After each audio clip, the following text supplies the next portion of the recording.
Assalamualaikum warahmatullahi wabarakatuh. Perkenalkan, nama saya Agam Husin Wibowo. Saya merupakan mahasiswa program studi Sejarah Peradaban Islam, Fakultas Ilmu Sosial, Universitas Islam Negeri Sumatera Utara. Adapun saya membuat video ini sebagai tugas akhir dari mata kuliah Filsafat Sejarah. Nah, video ini saya akan mencoba membahas tema tentang media sosial, yaitu perkembangan media sosial dan fungsinya sebagai sumber sejarah di masa depan. Penasaran? Tonton videonya sampai akhir.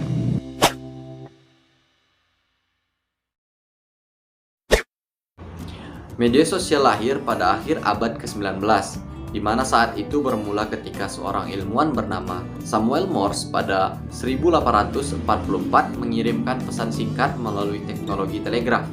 Namun, telegraf tidak bisa dikatakan terminologi media sosial lantaran tidak berbasis internet.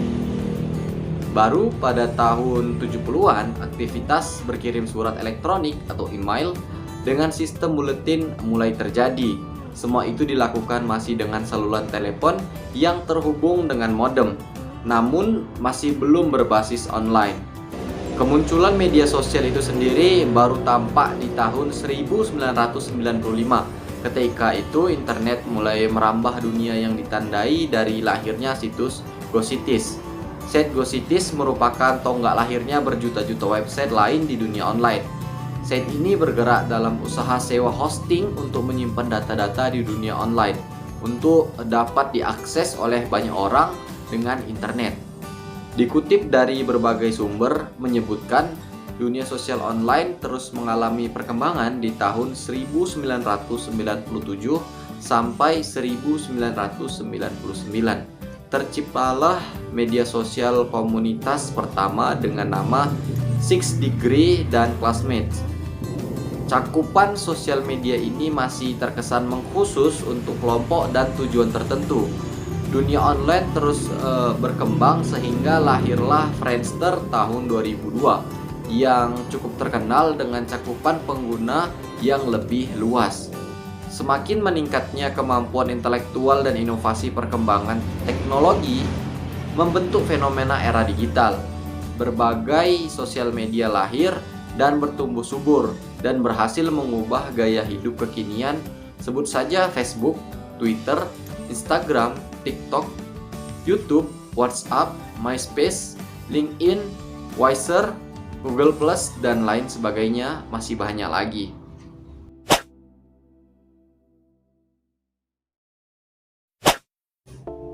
Jenis-jenis media sosial. Yang pertama, social networking. Social networking biasanya membantu orang-orang atau organisasi untuk tetap terhubung secara online dan berbagi informasi serta ide di dalamnya. Social networking site mungkin adalah contoh tipe media sosial yang sudah lama ada. Saat ini banyak orang secara tidak sadar menggunakan media sosial dengan kategori social networking dalam kehidupannya sehari-hari. Contoh social networking site yang populer sekarang ini misalnya adalah Facebook, Twitter, dan LinkedIn. Facebook berfungsi untuk membangun hubungan secara online dengan banyak orang, termasuk rekan kerja. Bahkan dengan Facebook, kamu juga dapat membangun bisnis kecil. Begitu juga dengan Twitter dan LinkedIn. Hanya saja LinkedIn lebih identik dengan orang-orang yang ingin mencari kerja atau membangun karir. Yang selanjutnya, yang kedua, media sharing networks. Media sharing networks adalah jenis platform media sosial yang paling fokus menunjukkan sisi visual. Hal tersebut adalah perbedaan utama antara sosial media yang berfokus sebagai social networking dan media sharing. Secara umum, media sharing networks berfungsi dan berfokus dengan berbagai foto dan video. Di kehidupan sehari-hari, contoh dari sosial media sharing networks adalah Instagram, YouTube, Snapchat, dan TikTok. Meskipun Facebook dan Twitter juga memungkinkan untuk berbagi foto dan video, namun kedua media sosial tersebut tidak masuk dalam tipe ini. Dengan media sharing network seperti Instagram ataupun YouTube, kamu juga bisa membangun bisnis secara virtual sehingga dapat menarik perhatian calon pengguna. Yang selanjutnya, yang ketiga, discussion forums. Discussion forums merupakan salah satu jenis media sosial tertua. Contoh dari tipe ini adalah Quora, Reddit, dan Kakus di Indonesia. Lihat saja di dalam forum-forum diskusi online tersebut, banyak pengguna yang haus akan pengetahuan sehingga seringkali melemparkan pendapat dan opini bersama dengan orang yang lainnya. Lewat discussion forums, orang-orang tidak perlu merasa malu untuk mengungkapkan pendapatnya dan bertanya terkait berbagai macam hal. Yang keempat, social blogging networks. Bagi para penulis dan pembangun bisnis, tampaknya keberadaan social blogging network sangat membantu mereka. Pasalnya, jenis media sosial ini memungkinkan kamu untuk mempublikasikan konten sehingga dapat dicari oleh audiens lewat halaman pencarian Google. Secara tidak langsung, hal ini tentu dapat membantumu membangun bisnismu dan mengembangkannya lewat social blogging networks. Tak hanya bagi para pembangun bisnis, jenis sosial media ini adalah wadah yang cocok bagi penulis yang ingin sharing ide kreatifnya. Media sosial yang termasuk ke dalam social blogging networks adalah Tumblr dan Medium. Kedua media sosial tersebut dapat kamu manfaatkan untuk mempublikasikan sebuah konten. Yang kelima, social audio networks. Salah satu jenis media sosial yang populer sekarang ini adalah social audio networks. Seperti namanya, konten yang disebarkan di media sosial ini berbentuk audio, sehingga setiap user bisa mendengarkan konten yang disediakan oleh para kreator. Media sosial yang termasuk ke dalam social audio networks diantaranya seperti Clubhouse dan Twitch Space. Contoh kontennya antara lain podcast hingga platform untuk berdiskusi, di mana setiap orang dapat berkumpul dalam satu room dan berdiskusi atau mendengarkan sama user lainnya. Yang keenam, live streaming sosial media. Live streaming pun adalah salah satu jenis media sosial yang semakin populer sekarang ini. Kamu bisa melakukan broadcast video secara langsung ke banyak orang atau sekedar menonton dan menikmati konten para streamer. Ketika live streaming pun ada beragam isi konten yang bisa ditonton atau dilakukan, seperti bermain video game, menunjukkan keahlian bermusik, membuat barang-barang, podcast, dan masih banyak lagi. Tak hanya itu, adanya fitur live chat pun memungkinkan kita untuk berinteraksi dengan user lain hingga broadcaster. Ada beberapa platform live streaming yang beredar diantaranya seperti Twitch dan YouTube. Yang ketujuh, review networks. Review networks adalah salah satu dari jenis media sosial lainnya yang bisa digunakan secara luas. Dalam media sosial ini, kamu bisa membagikan pengalaman menggunakan produk, jasa, ataupun pengalaman bekerja di suatu perusahaan. Apabila kamu seorang marketer, andalkan media sosial ini untuk mengetahui pendapat orang-orang terhadap produk atau layananmu. Beberapa situs review network diantaranya seperti Yelp ataupun Glassdoor.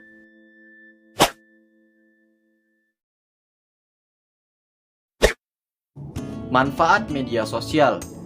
Jika digunakan dengan baik, media sosial dapat memberikan beberapa manfaat. Adapun manfaatnya antara lain, yang pertama, media untuk belajar. Beberapa situs media sosial bisa digunakan untuk belajar karena di beberapa tempat menyediakan informasi, data, dan materi pembelajaran. Di sini, para pemilik sosial media juga bisa berbagi informasi kepada pihak lain. Dua, tempat dokumentasi. Media sosial sering menjadi tempat untuk menyimpan dokumentasi, baik dalam bentuk foto, video, ataupun tulisan. Dengan mengunggah konten di sosial media, Anda memberikan kesempatan kepada pengguna sosial media lain untuk melihat dan memberikan tanggapan atas konten yang Anda unggah. Yang ketiga, media marketing. Manfaat media sosial lainnya yaitu sebagai media marketing. Saat ini kita sering melihat brand melakukan promosi hingga penjualan lewat sosial media. Tak hanya itu, media sosial juga bisa menjadi penghubung antara penjual dengan konsumennya.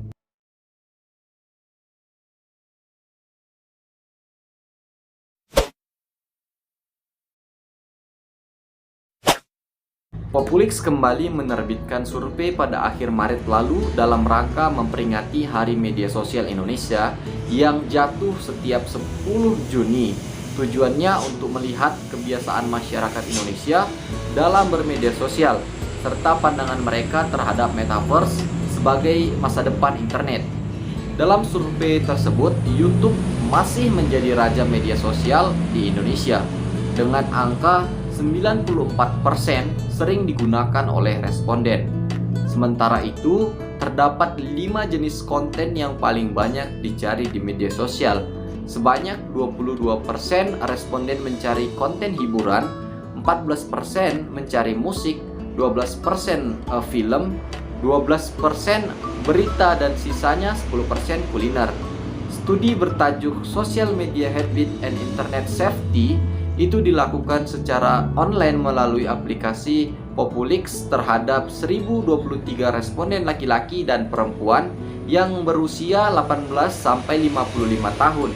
Di Indonesia dengan mayoritas responden terdiri dari anak muda belum menikah, sudah bekerja, dan berasal dari status menengah ke atas. Survei ini menunjukkan bahwa 87% responden mengakses media sosial dalam 1 bulan terakhir. YouTube 94% dan Instagram 93% menempati posisi sebagai 2 platform media sosial yang paling banyak digunakan responden. Disusul TikTok 63%, Facebook 59%, dan Twitter 54%. Sebut hasil survei yang dikutip pada Minggu 12 bulan Juni 2022 oleh CNBC Indonesia.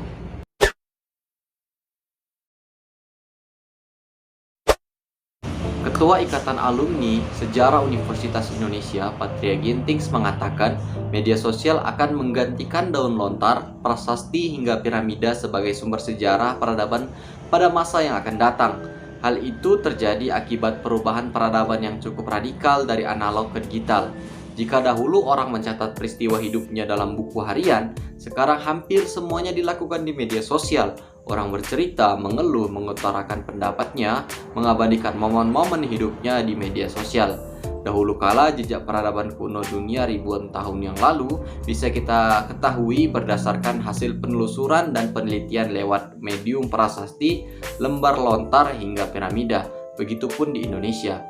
Bangsa Indonesia dapat mempelajari rekam jejak tokoh-tokoh seperti Kartini dan Sui Hokgi lewat catatan harian yang ditulis di buku.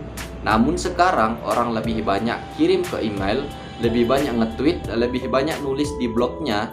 Jadi harus mulai dipikirkan cara menyelamatkan semua sumber itu kalau kita ingin generasi masa depan Indonesia belajar tentang Kartini-Kartini digital atau Sohoggi-Sohoggi digital. Pada masa mendatang nantinya, peradaban kita yang semakin digital harus dipelajari dari blog, vlog, video, postingan di medsos, chatting di WA. Suatu hari nanti, semuanya itu akan menjadi sumber sejarah yang perlu dicari, dianalisa, dan dituliskan oleh para peneliti sejarah. Oleh karena itu, Patria mendorong praktisi lintas zaman di Indonesia dapat bertemu untuk membahas bagaimana jejak peradaban digital terdokumentasikan dengan baik.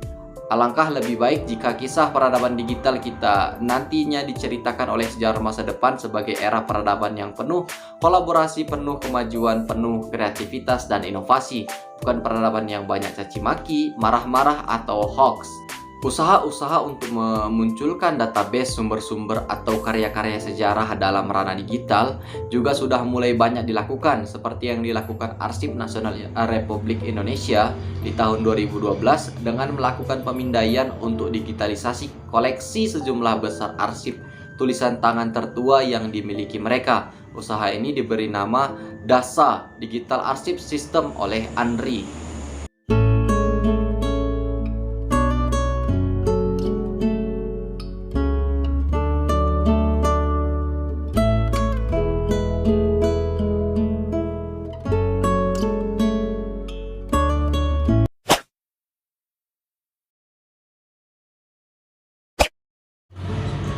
Sementara itu, sejarawan publik Universitas Indonesia, Kresno Brahmantyo, mengatakan sumber digital pada masa mendatang akan menjadi tren bagi para sejarawan.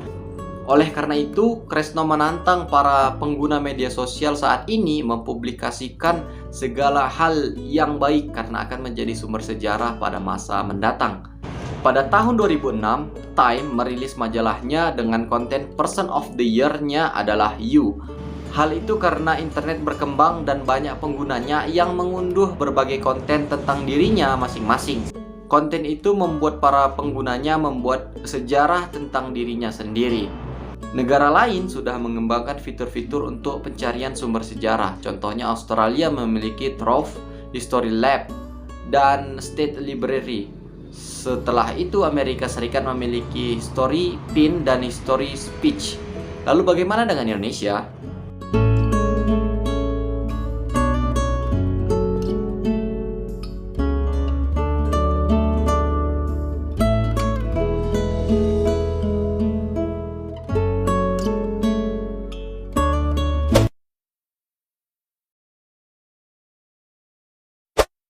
Sementara itu, Kepala Kebijakan Publik Twitter Indonesia, Agung Yuda mengatakan, media sosial memberikan ruang kepada penggunanya untuk memanfaatkan fitur-fitur yang ditawarkan. Setiap media sosial memiliki platform dan fungsi yang berbeda. Terkait dengan keasahihan sumber di media sosial, bisa dilihat dari latar belakang penulis dan kecocokannya dengan tulisan-tulisan yang lain. Dalam mengutip sebuah sosial media, ada fitur untuk langsung terhubung dengan pihak pengunggah, bukan dengan cara menangkap gambar kemudian dilampirkan dalam bentuk publikasi lainnya tanpa meminta izin sebelumnya. Meski demikian, media sosial akan menjadi tambahan metode sebagai data sumber sejarah, namun bukan berarti ketika di era digital ini metode lama seperti buku, surat kabar, dan arsip ditinggalkan.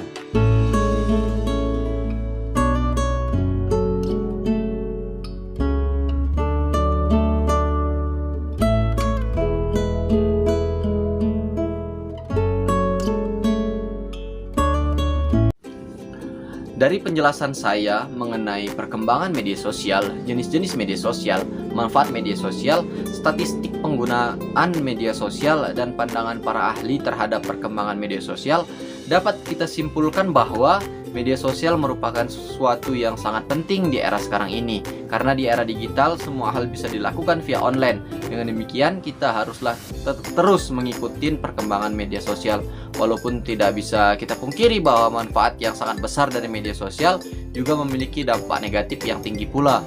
Maka dari itu, kita harus pandai dan bijak dalam menggunakan media sosial pada era yang sangat cepat dan dinamis seperti sekarang ini. Seperti yang dikatakan para ahli, mengenai perkembangan media sosial yang akan menjadi sumber sejarah di kemudian hari, saya setuju dengan pendapat tersebut karena memang di zaman sekarang orang lebih aktif di media sosial sebagai medium mereka mengekspresikan diri dan berpendapat mengenai sesuatu, karena memang media sosial tidak terbatas dan mampu menampung seluruhnya. Tetapi hal inilah yang memungkinkan peradaban manusia zaman sekarang menjadi sangat rapuh. Kenapa rapuh? Karena jika terus terbiasa menggunakan media online dan tidak meninggalkan bentuk fisik, maka peradaban kita sekarang ini tidak memiliki peninggalan fisik. Peninggalan ataupun catatan sejarah kita sekarang ini kebanyakan berbasis online. Sehingga jika sewaktu-waktu terjadi hal yang merusak sistem media sosial, atau mungkin virus yang membuat seluruh data yang ada di internet ataupun media sosial hilang, atau lebih buruknya lagi, jika teknologi saat ini rusak dan hilang, bayangkan jika listrik tidak ada, seluruh data yang ada di internet dan media sosial tidak akan bisa diakses. Maka penulis sejarah di masa depan akan kehilangan peradaban masa kini karena tidak adanya peninggalan bentuk fisik. Jika data penting yang tersebar di internet maupun media sosial tidak diarsipkan.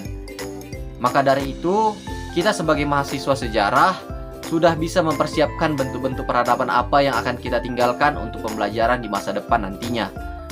Sekian dari saya, terima kasih sudah menonton. Klik like kalau kalian suka dengan video ini, tinggalkan jejak dengan berkomentar, dan jangan lupa share jika video ini bermanfaat. Saya Agam Hussein Wibowo undur diri, bye.